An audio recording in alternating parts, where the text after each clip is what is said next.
ഇത് ഗ്രാബ്, ഇത് കരിയർ, ഇത് ബാക്ക് റെസ്റ്റ്. എൻ്റെ അടുത്ത് കുറേ പേര് ചോദിച്ചു CB350RSന് ബാക്ക് പില്യൻ കംഫർട്ട് കുറവല്ലേ എന്നുള്ളത്. അതായത് പെട്ടെന്ന് ആക്സലറേഷൻ കൊടുത്തു കഴിഞ്ഞാൽ ബാക്കോട്ട് വീണ് പോകാനുള്ള സാധ്യതയുണ്ട്. അപ്പോൾ ഇത് 3 പീസായിട്ട് വരുന്ന കേട്ടോ. ഇത് ഗ്രാബ്, ഇത് കരിയർ, ഇത് ബാക്ക് റെസ്റ്റ്. ഇത് നോക്കുകയാണെങ്കിൽ ഹൈറ്റ് കൂട്ടൊക്കെ ചെയ്യാം. ഇവിടെ ഹൈറ്റ് കൂട്ടിയുള്ള പ്രശ്നം എന്ന് വെച്ചാൽ ബാക്കിലുള്ളവർക്ക് കയറാൻ ബുദ്ധിമുട്ടാണ്. കയറുമ്പോൾ കാലിങ്ങനെ വെക്കുമ്പോൾ തട്ടാനുള്ള സാധ്യതയാണ്. ഞാൻ ഈ ഹൈറ്റിൽ തന്നെ വെച്ചിട്ടുള്ളത്. ഇതാകുമ്പോൾ ചാരിയിരിക്കാനും പറ്റും, കയറിയിരിക്കാനും വലിയ ബുദ്ധിമുട്ടില്ല. അപ്പോൾ ഇങ്ങനൊരു സൊല്യൂഷനാണ് ഞാൻ കണ്ടെത്തിയത്.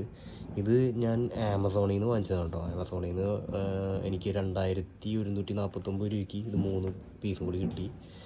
അപ്പോൾ 2200 രൂപയ്ക്ക് പരിപാടി കഴിഞ്ഞു. പുറത്ത് ഷോപ്പിൽ ഞാൻ അന്വേഷിച്ചപ്പോൾ ഏകദേശം ഫിറ്റിംഗ് ചാർജ് അടക്കം 3500 വരെ പുറത്ത് വരും.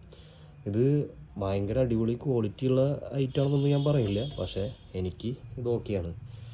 പിന്നെ ഇത് RSന് തന്നെ ആയിട്ട് വരുന്നത്. CB350RS അങ്ങനെ ഒരു RS എന്ന് പറഞ്ഞിട്ടുണ്ട്. അത് പൊക്കിയ ശരിക്കും കാണുള്ളൂ, റെഡ് കളറിൽ. അപ്പോൾ ഇതാണ് ഞാൻ കണ്ടുപിടിച്ച സൊല്യൂഷൻ.